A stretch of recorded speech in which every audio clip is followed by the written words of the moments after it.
The publication of Professor Huxley's sketch of the life and philosophical opinions of David Hume has again called the public attention to a thinker who has done more than any other modern, with the exception of Spinoza, to unsettle the belief of mankind in the principles of morals and religion. As Mr. Huxley is himself strenuously engaged in this same endeavour, it is natural that he should avail himself of the acute and strong understanding of the Scotch sophist, and thereby obtain a force and momentum for his own opinions which they might not otherwise possess. He agrees with Hume in the essentials of his system, though dissenting upon some points, such, for example, as the following. 1. Hume regards instinct as something innate and permanent. This, Huxley believes, and with reason, to be an admission that might be turned to serious account against Hume's own doctrines, because if the existence of instincts be granted, the possibility of the existence of innate ideas, in the most extended sense ever imagined by Descartes, must also be admitted. Huxley's Hume, pages 108 and 110. 2. Hume, while denying that the proposition that every event has a cause is an axiomatic and necessary truth, concedes that the proposition that the whole is equal to the sum of the parts is such. Huxley regards this as a needless admission, page 118, and is undoubtedly correct in thinking that such a discrimination between the two propositions is an inconsistency. 3. Hume tacitly agrees with Locke in asserting that knowledge is the perception of the relations of ideas to each other, pages 70 and 71. This makes knowledge to be more than mere physical sensation. Huxley does not like this because it conflicts with the explanation of all knowledge by the molecular motion of matter. 4. Hume, in the person of Cleanthes, probably, constructs an argument for the being of a god from cause and effect, and from order and design in the universe. This argument Huxley regards as a failure, page 151. These are specimens of some of the points of difference and show that Huxley goes further than Hume in the direction of materialism. Hume is inclined to linger within the limits, or at least upon the borders, of deism, while Huxley feels little restraint of this sort. In short, this little volume, prepared as one of a series of literary portraits for popular distribution, is less reserved and cautious in its skepticism than the essays of Hume, and proves clearly that the materialism of the present moment does not retain so many elements of theism as did that of the 18th century, and that the unbelief of the English atheism of this century is more positive and unguarded than that of the English deism of the last. With this notice of the general spirit of Huxley's book, we proceed to consider the subject of miracles with special reference to Huxley's account of Hume. This requires us to examine certain positions of both Hume and Huxley that prepare the way for their view of the miraculous and the supernatural. 1. In the first place, Hume denies that the human mind is an immaterial substance underlying mental phenomena. What we call a mind, says Hume, is nothing but a heap or collection of different perceptions. Huxley affects to be very candid and says that Hume may be right or wrong in this, but the most he is, or anyone else can prove is, that we know nothing more of the mind than that it is a series of perceptions. Page 61. But afterwards Huxley himself asserts that this collection of perceptions not only constitutes the mind, but is a system of effects, the causes of which are changes in the matter of the brain, just as the collection of motions which we call flying is a system of effects, the causes of which are to be sought in the modes of motion of the matter of the muscles of the wings. Page 76. This is cruder materialism than anything in Hume, for it is equivalent to saying that the mind is only a collection of physical sensations. Hume had not learnt the secret of the new physics, of explaining all phenomena by molecular motion, and would probably have explained his position that the mind is a collection of perceptions, rather in the sense in which Locke uses the term, than in that of Haeckel, Maudsley, and Huxley. It is true that his positions, if carried out, must have led him to the advanced position of these materialists, but Hume would have hesitated to say so flatly as Huxley does that the mind is a collection of mere sensations.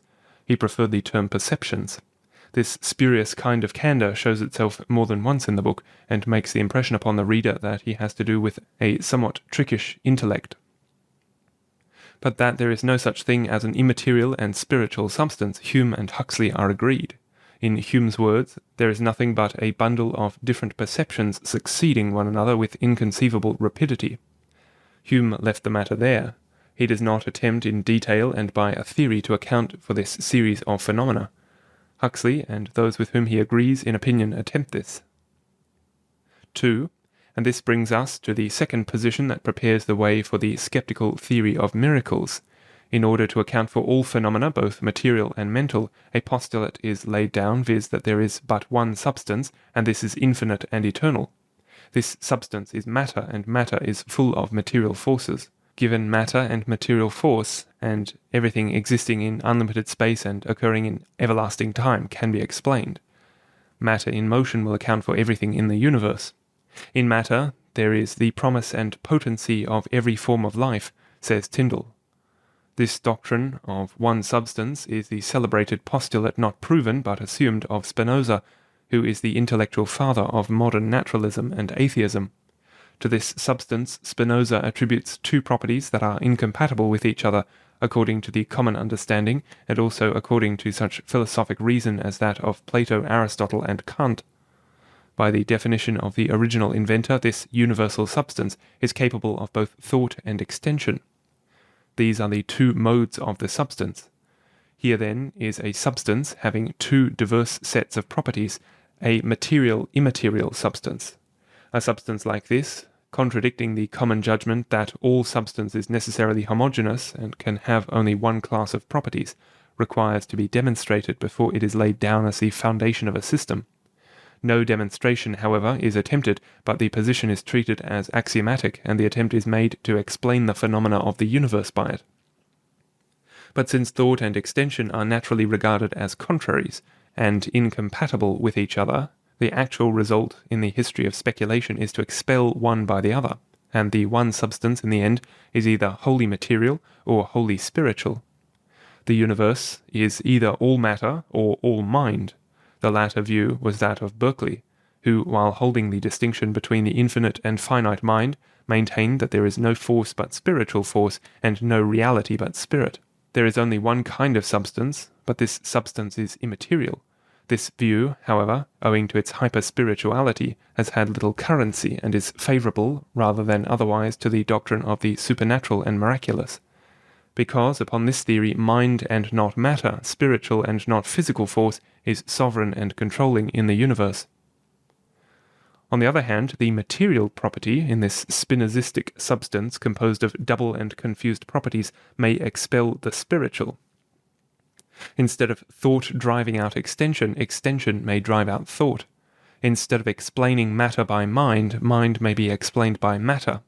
This is probably what Spinoza would have done had he entered into the further explanation of his system, and this is what has been done by that class of speculators who have adopted this premise and postulate.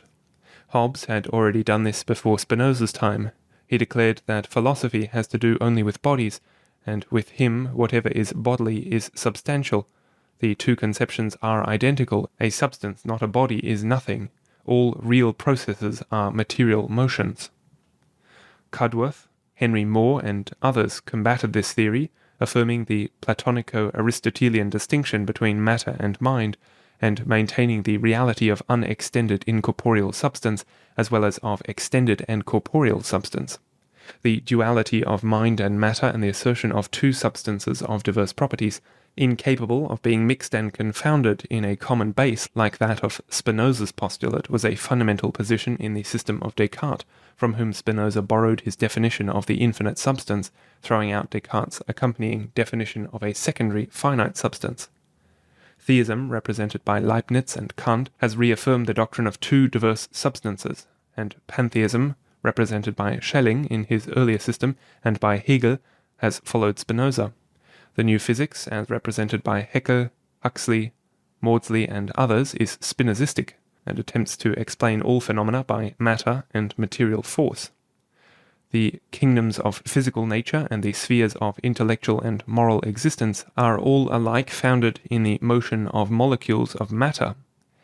The one infinite extended material substance, if in motion in one way, will exhibit the phenomena of the mineral kingdom, if in another mode of vegetation, if in another mode of animal sensation, if in another way of human thought and feeling. When therefore a man thinks or feels, there is no immaterial substance, no individual spirit distinct and separate from matter which thinks and feels, but there is only a particular series of movements of certain atoms of the one universal substance. This is all there is when a man loves or hates, blasphemes or prays, when Aristotle reasons or Shakespeare imagines. We do not intend to examine the arguments that are presented in support of this theory, but to state some objections to it. 1. In the first place, this theory attributes self-motion to matter. The theorist postulates an inherent motive force with his molecule, and he must, because he denies that there is any mental or self-conscious source of motion, any prime mover. One molecule must impinge upon another by its own motivity. This contradicts the results of scientific observation and mathematical calculation as recorded in the established and accepted physics. If the new physics is correct, the old physics is exploded. Copernicus, Galileo, Kepler, Newton, Leibniz, Laplace, and Herschel represent this historical physics, and they all held the doctrine of the vis inertiae. This scientific dogma Newton enunciates in the beginning of the Principia as follows: all matter uniformly remains in status quo, either of motion or of rest, unless it is made to change its state by external causes. Self-motion is impossible to matter. If matter is in rest, it will never move unless something other than itself moves it, and if it has been set in motion, it will never stop unless something other than itself stops it. It has been a received maxim in physics that the distance between rest and motion in matter is as great as between non-existence and existence, and that matter can no more move itself than non-entity can produce entity.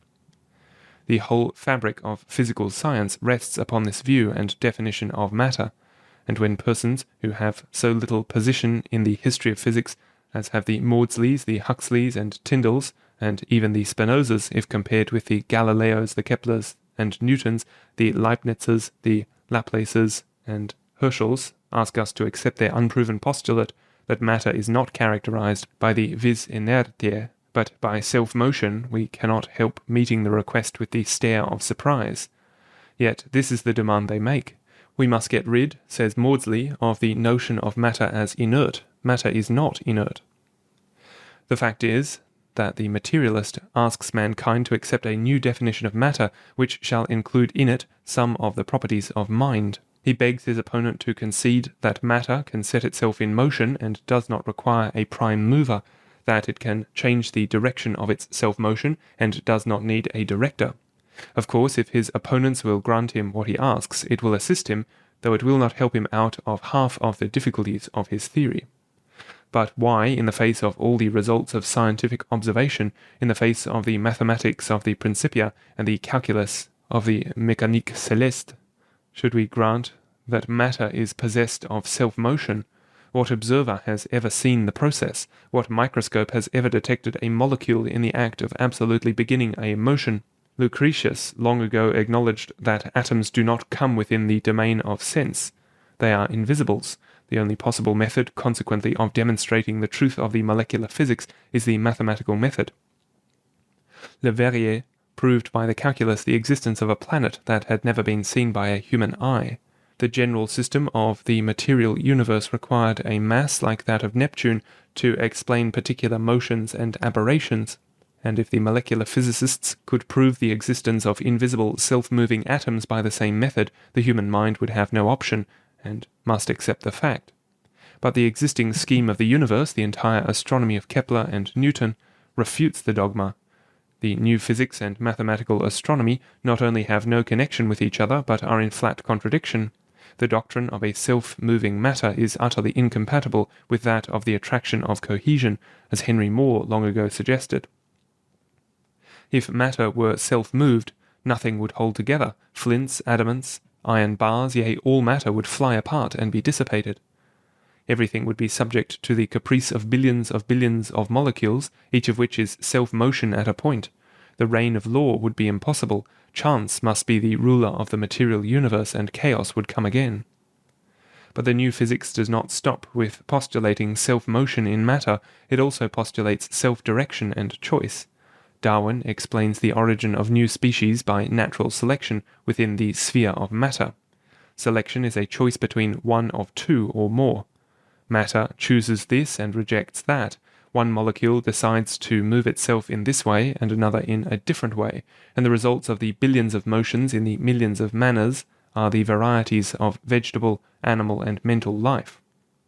Darwin confines selection to living matter, but Haeckel extends it to dead matter. He maintains that inorganic matter by selection and implied rejection produces organic matter. The so-called law of natural selection is absolutely universal. Not only protoplasm, but molecules of quartz and flint start and direct their own movements. This same notion of a voluntary kind of matter appears also in the frequent phrase accidental varieties.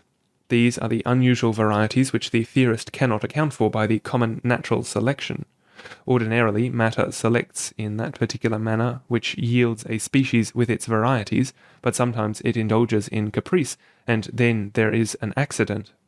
The phraseology by which matter is made to possess one of the properties of mind, a phraseology never found in the historical physics, is the common parlance of the new physics. Life, says Virchow, is only a complicated kind of mechanics.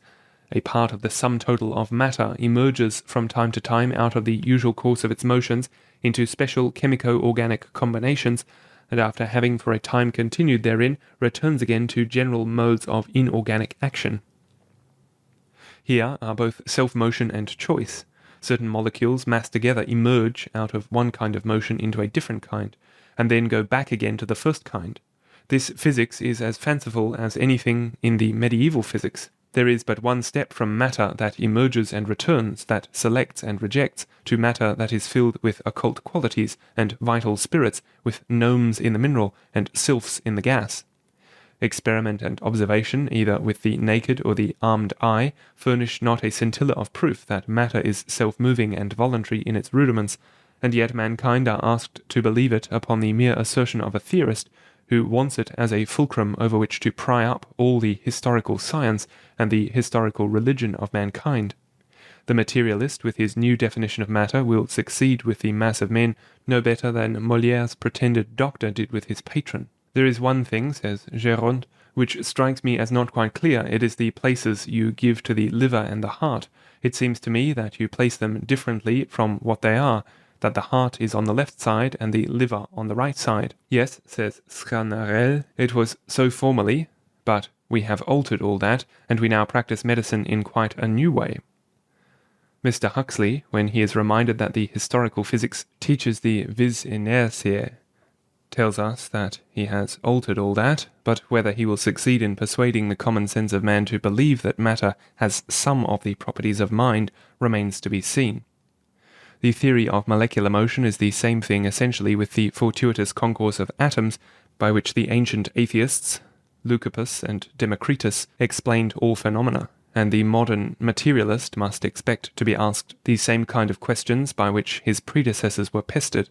We will not renew the old inquiry as to the shape of these molecules, whether spherical, sphere, or triangular, how many of them and of what figure go to produce a sensation, and how many a thought, at what velocity they must move to produce vegetable tissue, and at what velocity to produce animal tissue.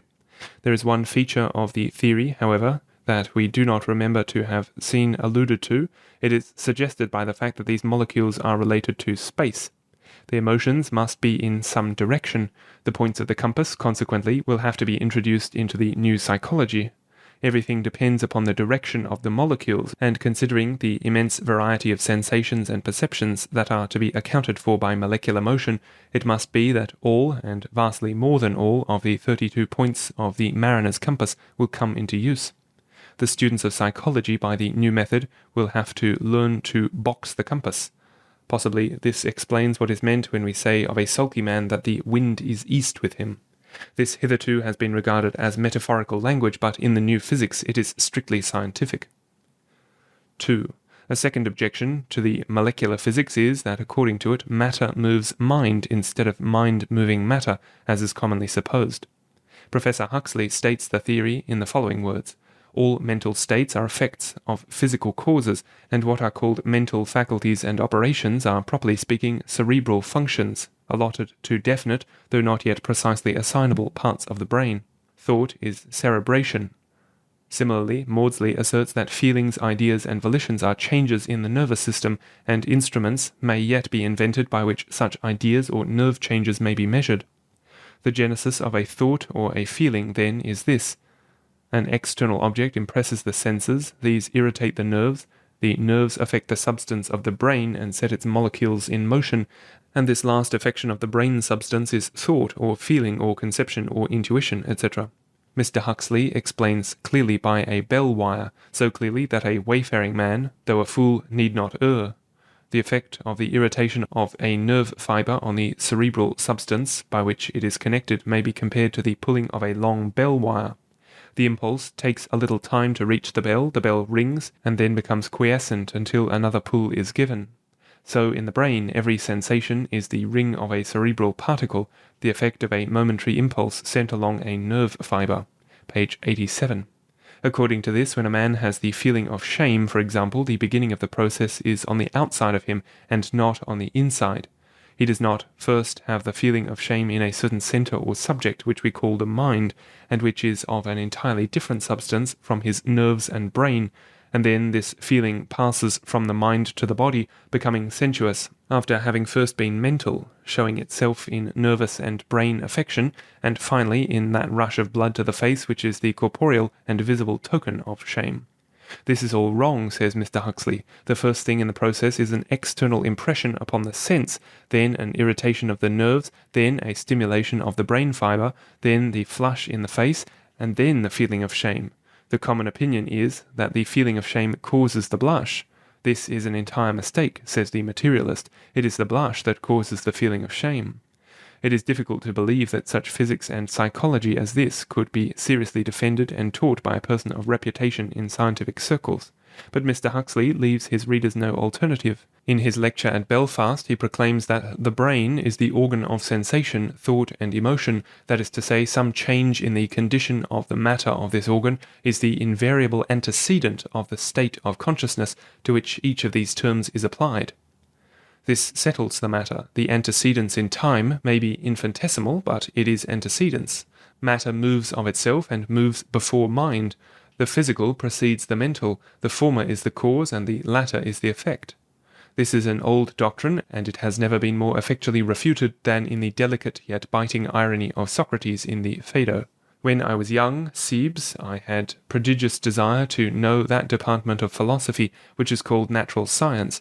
This appeared to me to have lofty aims as being the science which has to do with the causes of things, and which teaches why a thing is and is created and destroyed, and I was always agitating myself with the consideration of such questions as these. Is the growth of animals the result of some decay, which the hot and cold principles contract, as some have said? Is the blood the element with which we think, or the air, or the fire? Or perhaps nothing of this sort, but the brain may be the originating cause of the perceptions of hearing and sight and smell, and memory and opinion may come from them. Socrates betakes himself to the philosophy of Anaxagoras for light upon these points, but is grievously disappointed. As I proceeded, I found my philosopher altogether forsaking mind or any other principle of order, and having recourse to air or ether or water and other eccentricities.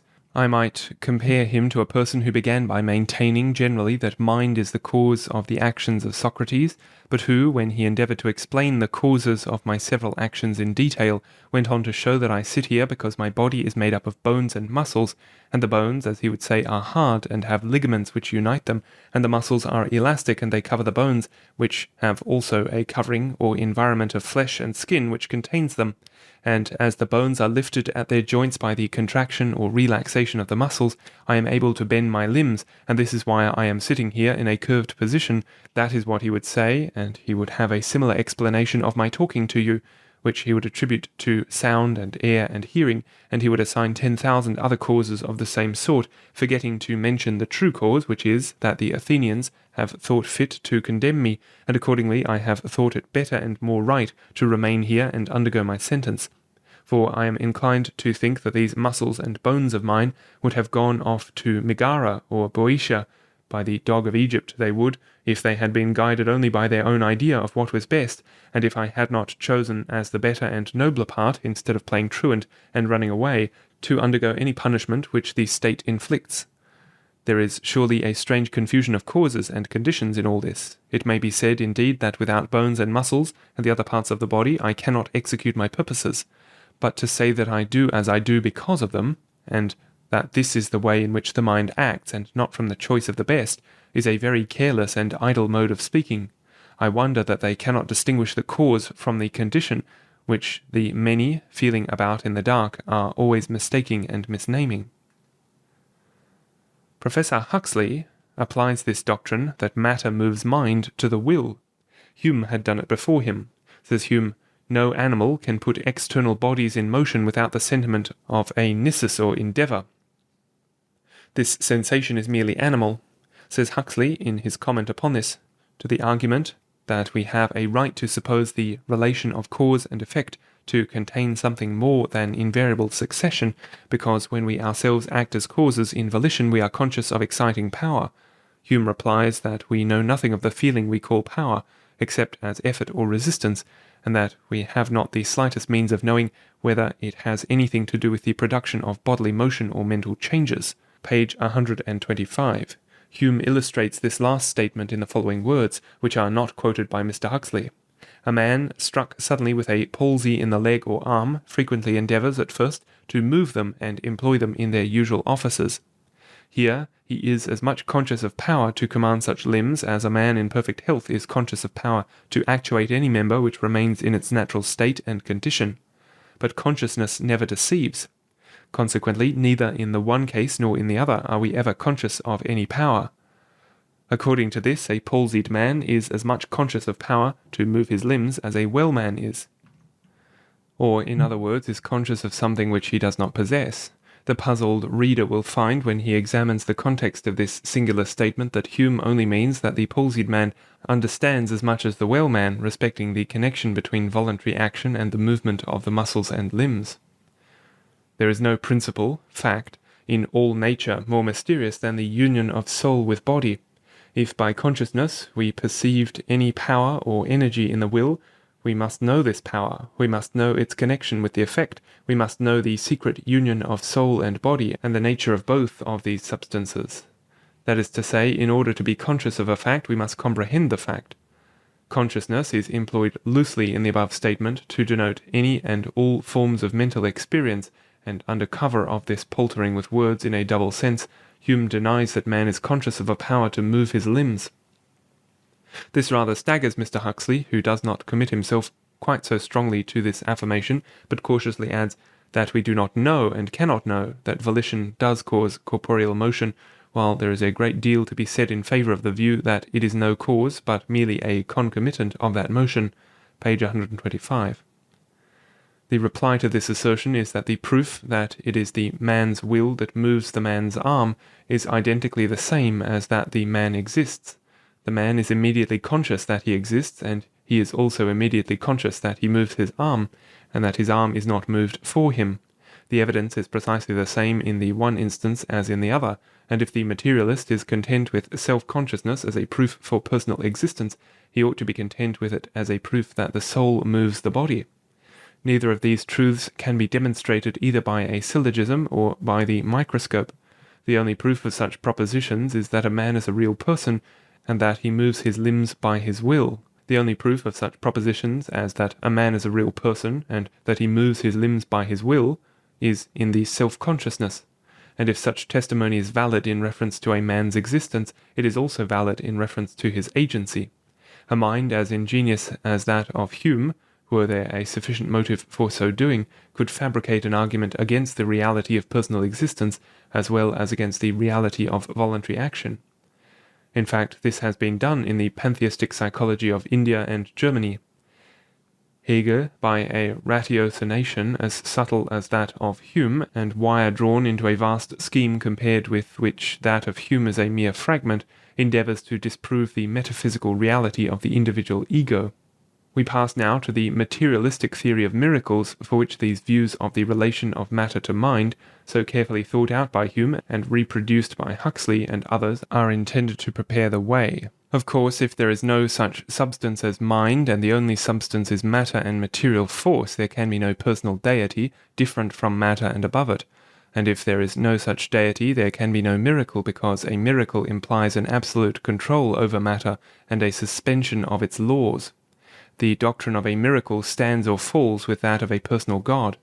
That Hume held on somewhat feebly upon the deistical idea of a first cause, and even attempted an argument for the divine existence, does not conflict with this assertion.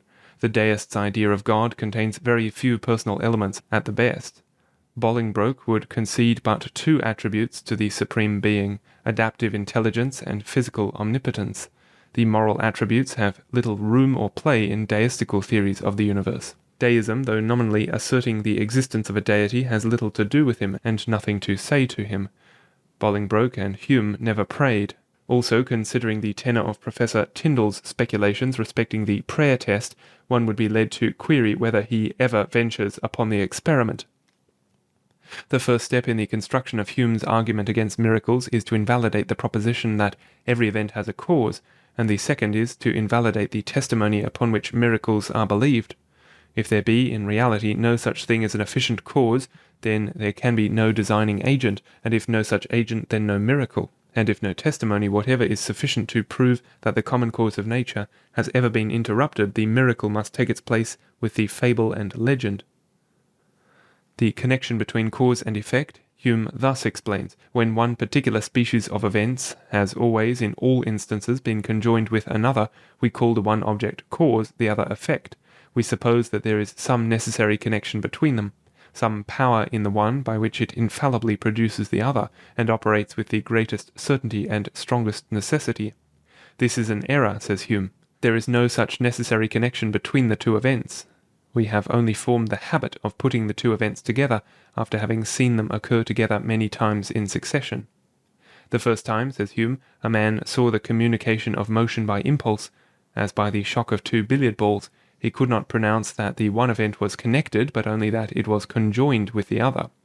After he has observed several instances of this nature, he then pronounces them to be connected. The knowledge of the relation between cause and effect is not, in any instance, attained by reasonings a priori, but arises entirely from experience, when we find that any particular objects are constantly conjoined with each other. Adam, though his rational faculties be supposed at the very first entirely perfect, could not have inferred from the fluidity and transparency of water that it would suffocate him, or from the light and warmth of fire that it would consume him. Here one kind of knowledge is substituted for another. Experience shows in a given instance what particular object is the effect of another particular object, in other words, which is the effect and which is the cause, but this is very different from showing that the effect is necessarily connected with its cause. Wider experience increases man's knowledge as to which phenomena are effects and which are causes, but does not increase his knowledge that effects are necessarily connected with their causes. This latter knowledge is a fixed quantity and is no more capable of increase or diminution than is the knowledge that the sum of the parts is equal to the whole. Adam, to use Hume's illustration, having once found by experience that fire produces a painful sensation, having once discovered which is cause and which is effect, was as certain of the necessary connection between the two things in the first instance of his experience as in the 10th or 10,000th. Custom makes no difference in the degree of certainty respecting the connection between cause and effect. The habit of seeing gunpowder explode when a match is applied does not make us more and more certain that the cause produces the effect. It should upon Hume's theory. According to him, we ought not to be so certain that the effect follows its cause, in the first instance that we perceive the two related phenomena, as in the last instance that we perceive them. But the fact is that we are just as certain, no more and no less.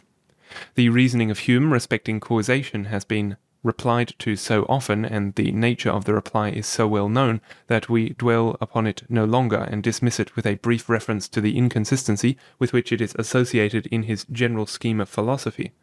We have already noticed that Hume concedes that mathematical propositions are intuitive and necessary truths. The sciences of geometry, algebra, and arithmetic contain affirmations that are intuitively certain. Man's assent to the proposition that the sum of the parts is equal to the whole, Hume did not venture to assert is the result of custom and habit. It would be too much for human credulity to say that we believe that the sum of the parts is equal to the whole merely because we have in several instances tried the experiment of cutting an apple into pieces and found upon joining the parts together again that they make up the whole apple.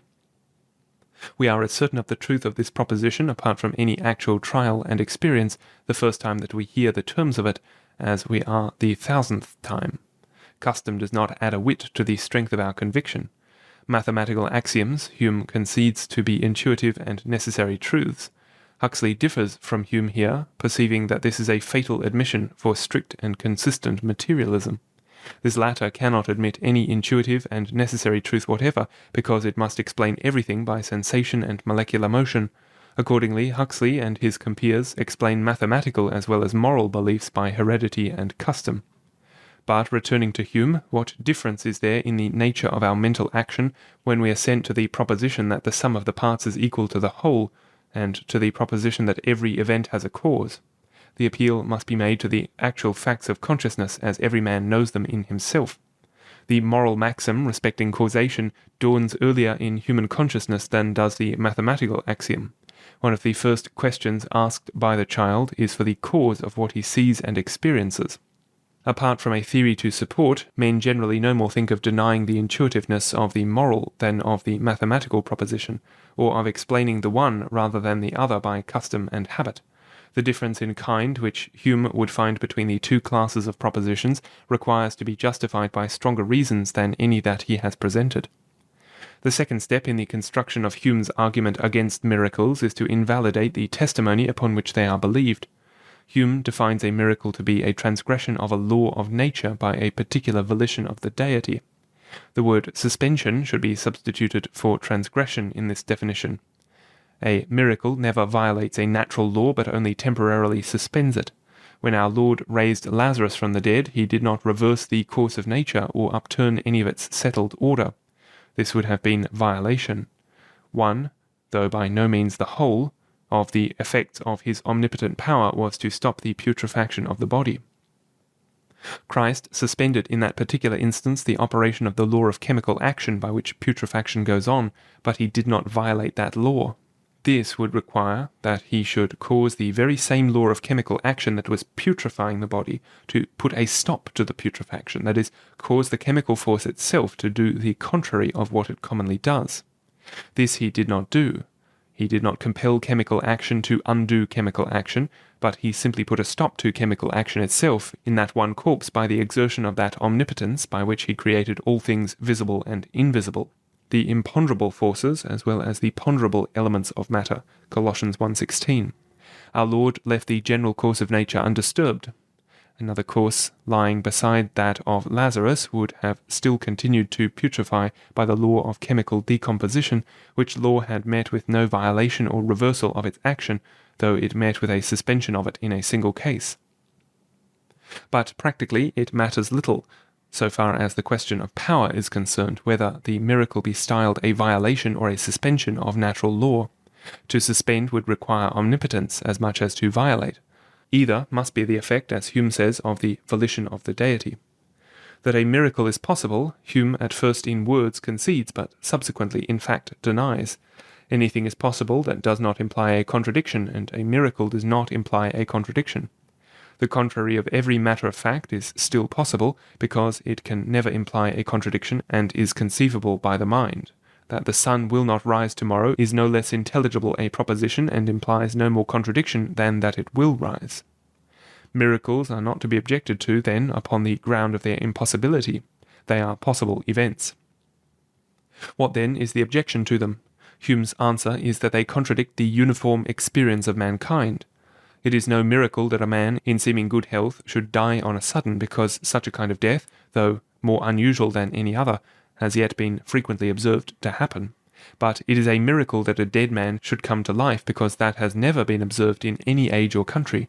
There must, therefore, be an uniform experience against any miraculous event, otherwise the event would not merit that appellation. And as an uniform experience amounts to a proof, there is here a direct and full proof from the nature of the fact against the existence of the miracle.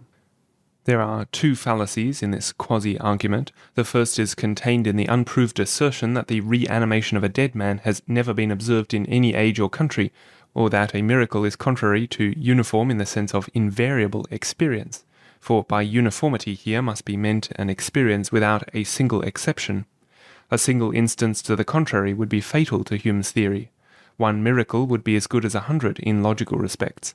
Mill so understands Hume's use of the term uniform when he explains it by the term universal and defines the universal as that which results from a complete induction of all the particulars. Now, merely to assume, as is done in this pretended argument introduced by the word because, that a miracle is contrary to universal experience is to beg the question. The question in dispute is, does the miracle contradict the experience of every individual without exception that ever lived upon this earth? That it contradicts the experience of Mr. Hume does not prove that it contradicts the experience of Saul of Tarsus. That no miracles have been witnessed in Scotland and in the 19th century does not prove that they were not witnessed in Palestine and in the 1st century. In order to be warranted in the sweeping assertion that a miracle never has been observed in any age or country, a man must either demonstrate by the a priori method that the miracle is not possible, or by an a posteriori method that includes the entire history of man from the beginning up to the present moment, that the miracle is not actual. Hume has done neither. The second fallacy in this semblance of an argument consists in defining the miracle in such a manner as to include the point to be proved. A miracle, says Hume, is an event that has never been observed in any age or country. Indeed, one would think that this is the very point in dispute between the parties. To take it out of the dispute in this cool manner and put it into the definition of a miracle, which is to be accepted by both parties alike, is perhaps ingenious, but hardly according to the rules of discussion. Mr. Hume certainly presumed very much, either upon the simplicity or the good nature of his Christian opponents. This circular mode of reasoning, by surreptitiously putting the thing to be proved into a preliminary definition, has recently been repeated by Mr. Spencer in his definition of evolution as the development of the homogeneous into the heterogeneous. The question between the creationist and the evolutionist is whether the homogeneous mineral ever does develop into the heterogeneous vegetable, or the homogeneous vegetable into the heterogeneous animal. And if this definition is accepted, Mr. Spencer may spare himself any further reasoning, and so might Mr. Hume, if his definition of a miracle be allowed. The question whether a miracle has ever occurred cannot be decided by definition and in an a priori manner. It is a proposition in history, not in geometry. It is a question of fact and must be decided by the examination of testimony. The thing itself is possible, as Hume, in words at least, concedes. Whether then it be actual depends upon witnesses. Strictly universal experience would involve an experience embracing all the physical phenomena upon earth from the beginning of human history. It must be wider than the experience of the great majority of men. It must include that of the minority also. The minority, here as in politics, have some rights which the majority are bound to respect. The question of the miracle cannot be decided by a majority vote. The induction of particulars must be exhaustive in order to demonstrate the incredibility of a miracle. It is not sufficient to cite the experience of the disbeliever and his contemporaries. When, however, it comes to the subject of testimony for the miracle, Hume retreats to the a priori method. He did not, like Bauer and Strauss, enter into an acute and learned investigation of the historical data furnished by the New Testament and the literature of the first 2 centuries, and endeavour to invalidate the testimony. Hume never examined the witnesses themselves. He took the shorter method of postulating that a miracle has never been observed, and of retracting his previous concession that a miracle is possible. When he comes to speak of the subject of testimony for a miracle, he falls back upon the notion of impossibility. No testimony, he says, is sufficient to establish a miracle unless the testimony be of such a kind that its falsehood would be more miraculous than the fact which it endeavours to establish. This rules out testimony altogether. The real meaning is that there can be no testimony at all for a miracle, for there can be no testimony more miraculous than a miracle.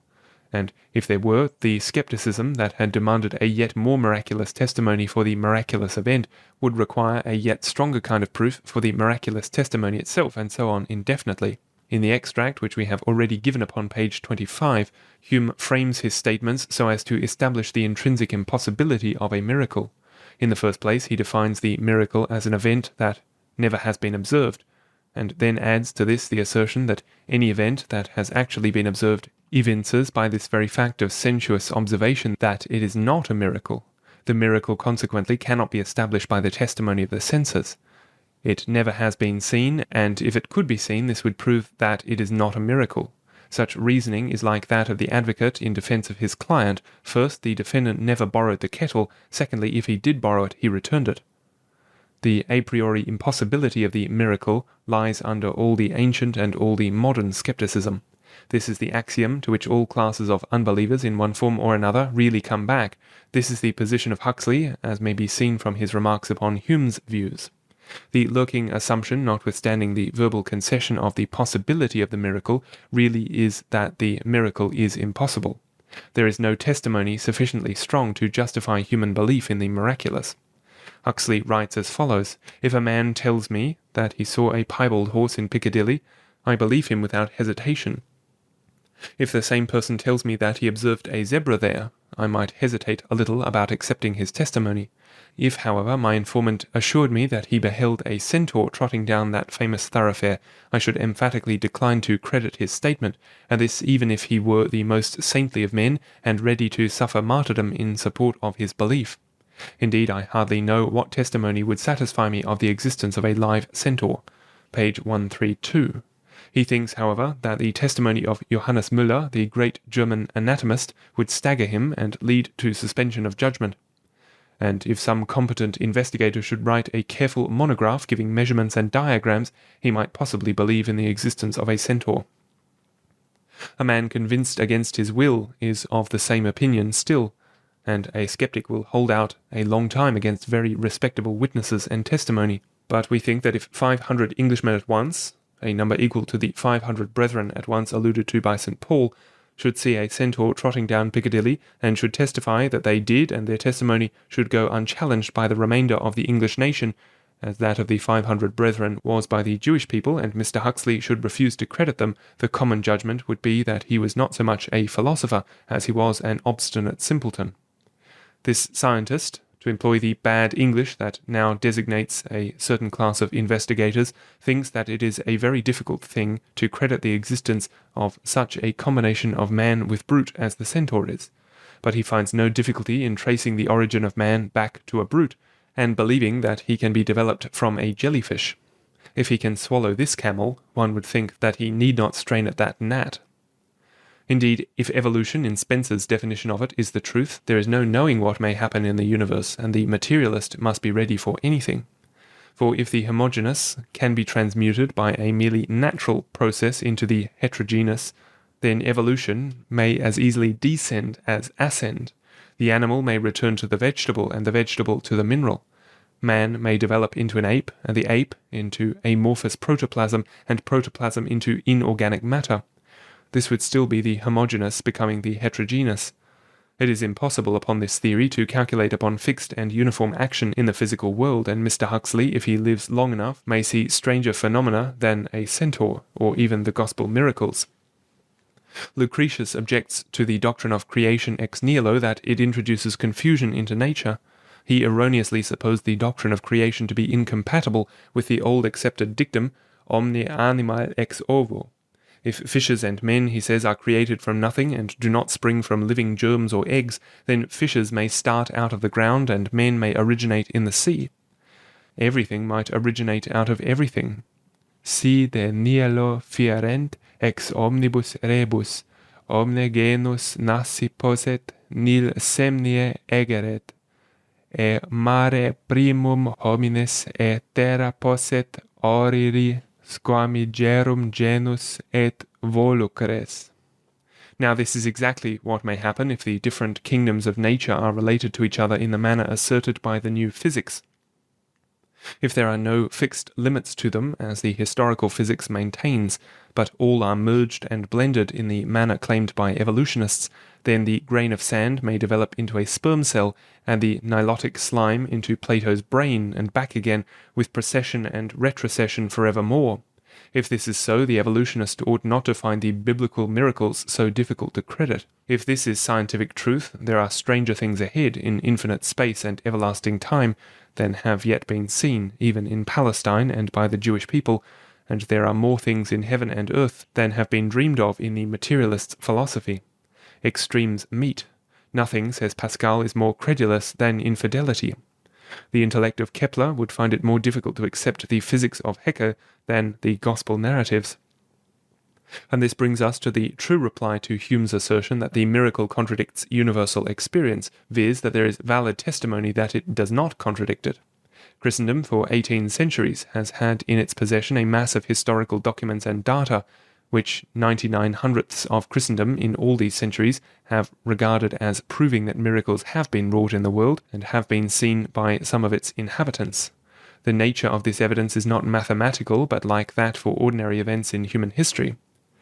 It is possible to dispute and disbelieve it, as it is possible to dispute and disbelieve the evidence for the assassination of Julius Caesar. Assent to the testimony for the miracle, like assent to the testimony for events in ancient history generally, cannot be necessitated like assent to a geometrical axiom. The contrary of all historical events, be they ordinary or extraordinary, is possible, but the preponderance of evidence and the probability is so great that the mass of mankind believe the events of both sacred and profane history, both the miracle and the ordinary historical fact. This reply brings the skeptic out of the province of sophistry into the province of history, and invites him to examine the witnesses for the miracle, and to prove them to be false witnesses if he can. This is a different kind of work from specious and artful ratiocination. It prohibits the use of the a priori method in the province of history, where it does not belong, and compels the objector to employ the a posteriori method, or the induction of facts, in a case where the only question is one of facts. That Hume knew little of such investigation is notorious.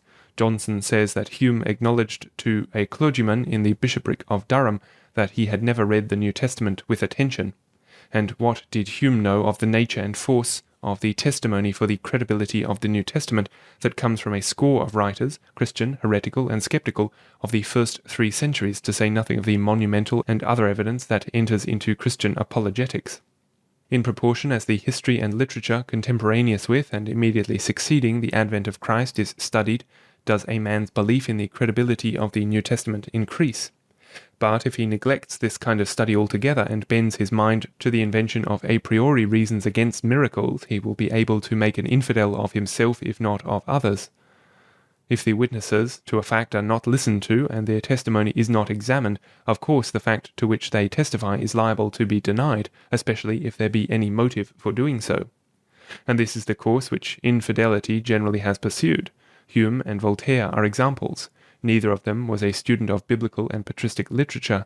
Both passed to judgment without an examination of the testimony. We could not say this of the recent German infidelity as represented by Bauer and Strauss.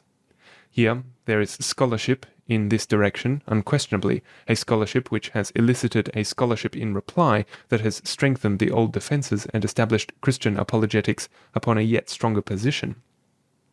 But it is not at all extreme to say that in respect to apologetic learning, the English deism and the French atheism of the 18th century were characterized by downright ignorance.